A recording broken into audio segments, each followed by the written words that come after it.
gonna do without the great white hope? With them ratings getting low, cat, I really need to know. And how you gonna act? How you gonna handle that? What you gonna do when Caitlyn don't come back?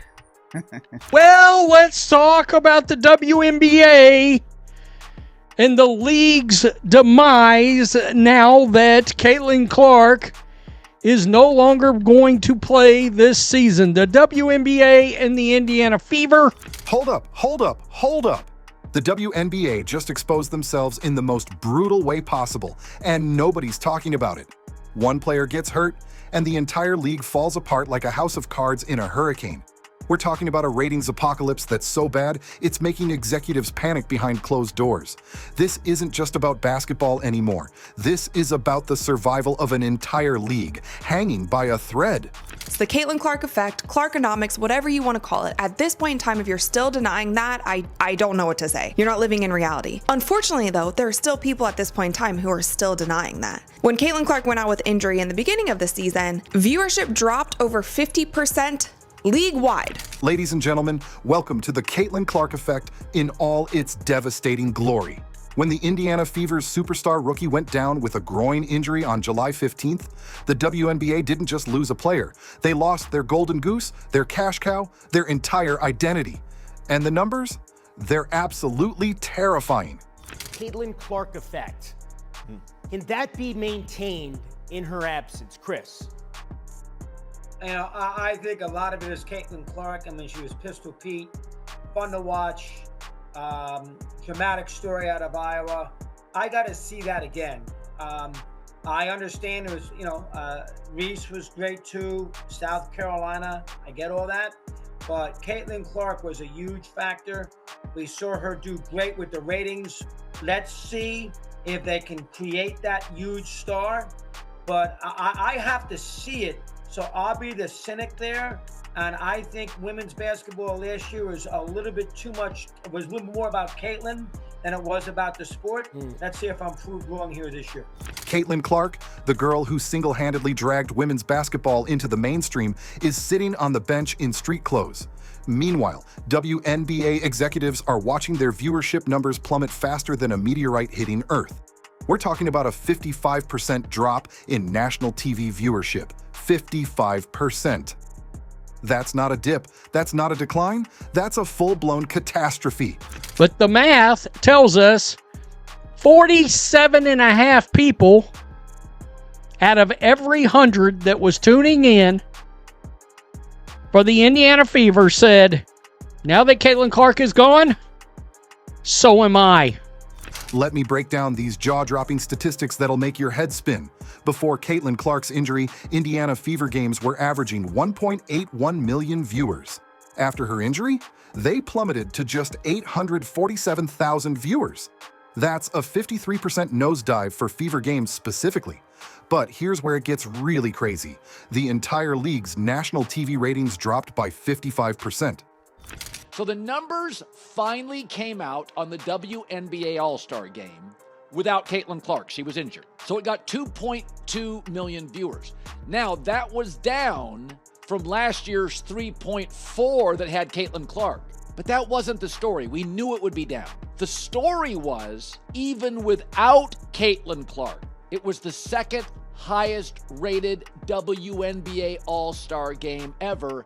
And that is a huge point of distinction. Two things are clear. If Caitlyn Clark plays in the All-Star Game, it will set records. But now, because of her popularity, even if she doesn't, it will break records and be the second highest ever. That's why the women have the leverage. The 2025 WNBA All-Star Game without Clark? Down 36% from the previous year, pulling in just 1.25 million viewers instead of the expected blockbuster numbers. And get this, some of their games on NBA TV without Clark averaged a pathetic 343,500 viewers compared to 581,000 when she was playing. We're looking at drops of 30 to 40% across the board. But last week, CBS released ratings for a pretend basketball game between the New York Lesbians and the Atlanta Dreamers. Probably released them by accident. And the ratings were exactly what Uncle Casey expected. The ratings are what I believe the WNBA has been seeing all season. And it's the reason they've been hiding their ratings, because the ratings for this game were absolutely embarrassing. But wait, there's more. Remember when everyone was celebrating the WNBA's historic growth? Well, it turns out that growth was built on one person's shoulders, one injury, and suddenly the emperor has no clothes. The league that was bragging about breaking viewership records is now desperately trying to figure out how to keep people watching. Last summer, Caitlin Clark strapped on her hard hat and steel-toed boots and revolutionized the game of pretend basketball. She turned this previously unmonetizable turd into a league that's getting dangerously close to losing their charity status. Now here's where the WNBA's desperation becomes crystal clear, and frankly, it's embarrassing. The Indiana Fever, even without their superstar, managed to clinch a playoff berth. But guess what? The league doesn't have the luxury of letting them play at home where they might get decent local ratings. Oh no. Stephanie White had a cold rush chill of death come across her face every time somebody brought up Caitlin Clark's practicing, yada, yada, yada. The Fever are seeded 6th in the playoffs, which means they're forced to play on the road against the 3rd-seeded Atlanta Dream. Now, some people might say this is just normal playoff seeding, but let's be real. When your entire league's financial future depends on one player who's injured, every decision becomes about damage control. Atlanta, a major media market, gets to host these games, potentially salvaging some TV numbers for a league in absolute free fall. The WNBA is basically admitting that they need every possible advantage to maintain even a shred of viewership without their golden girl. It's like watching a company desperately shuffle deck chairs on the Titanic. This situation exposes the most uncomfortable truth about the WNBA. They built their entire renaissance on one player. Not a team, not a rivalry, not a compelling storyline, just Caitlin Clark's individual star power. And when that player goes down, the whole house of cards collapses.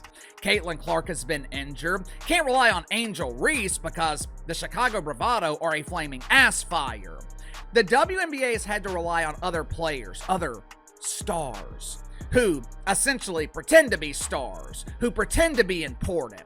Think about this for a second. We've never seen this level of dependency in professional sports. When LeBron James was injured, the NBA didn't lose half its viewers. When Tom Brady retired, the NFL kept chugging along. But the WNBA loses Caitlin Clark for part of a season, and suddenly they're in full panic mode. Former players and analysts are trying to spin this positively, saying things like, "At least people are still watching," or "This shows Clark's impact." But let's call a spade a spade. This is an absolute disaster for league credibility. How can you claim to be a legitimate professional sports league when you're entirely dependent on a second-year player? She brought mainstream attention to a league that never had a chance of breaking into the mainstream.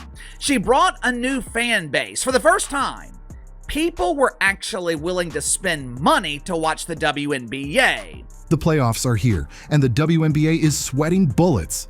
They know that without Caitlin Clark suiting up, their playoff ratings are going to be historically bad. Clark announced she's out for the entire remainder of the season, including playoffs.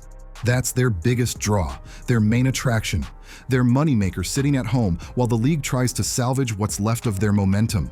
The Fever playing in Atlanta isn't just about seeding, it's about the WNBA desperately trying to maximize whatever viewership they can get. Atlanta is a bigger market than Indianapolis, and they're banking on Georgia sports fans showing up to support their home team against the Clarkless Fever. But here's the kicker. Even Fever games without Clark are still drawing more viewers than most other WNBA matchups. A Fever game that drew 851,000 viewers on ION was that network's biggest audience ever.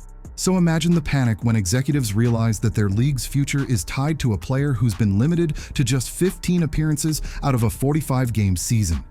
This whole situation raises some seriously uncomfortable questions that WNBA leadership doesn't want to answer. First, if Caitlin Clark is single-handedly responsible for your recent growth, what does that say about the product you've been selling for 25+ years? Was that if you fail to protect your stars, Caitlin Clark, if you fail to protect your stars, sometimes they might not be around all the time.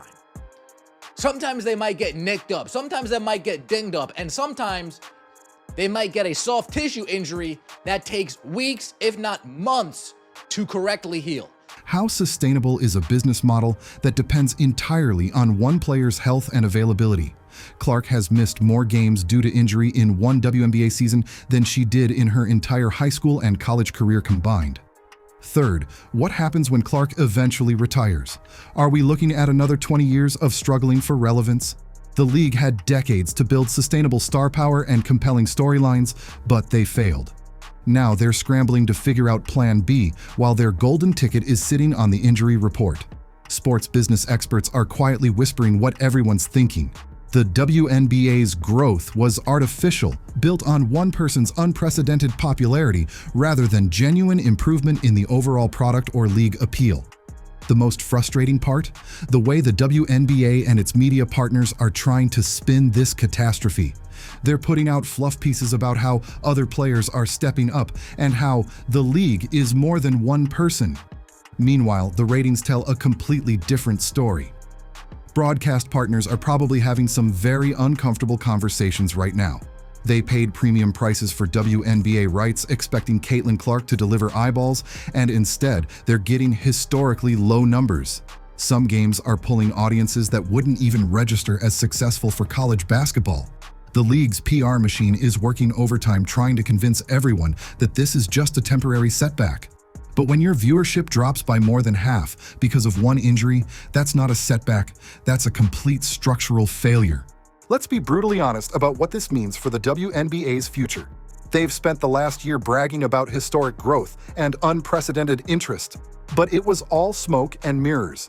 Take away Caitlin Clark, and you're left with the same product that struggled for decades to find an audience. The Indiana Fever playing in Atlanta during the playoffs isn't just about normal seeding. It's about a league desperately trying to maximize every possible rating point. They know that Clarkless playoffs are going to be a ratings disaster, so they're pulling every lever they can to minimize the damage. But here's what really keeps WNBA executives up at night. What if Clark doesn't come back the same? What if she suffers more injuries? What if the Magic doesn't return next season? They've built their entire business model around one person's star power, and that's the most dangerous game any sports league can play. The WNBA's Caitlin Clark dependency crisis isn't just embarrassing, it's a damning indictment of 25 years of failed leadership and marketing. They had decades to build sustainable star power, create compelling rivalries, and develop a product that could stand on its own. Instead, they lucked into one generational talent and built their entire identity around her, while their supposed superstars have been exposed as marketing mirages who can't draw flies when Clark isn't in the building. Aja Wilson, Angel Reese, Brianna Stewart, these players have been hyped as the faces of the league, but the numbers prove they're nothing more than supporting cast members in the Caitlin Clark show. Take away the headliner, and the whole production falls apart faster than a house of cards in a tornado.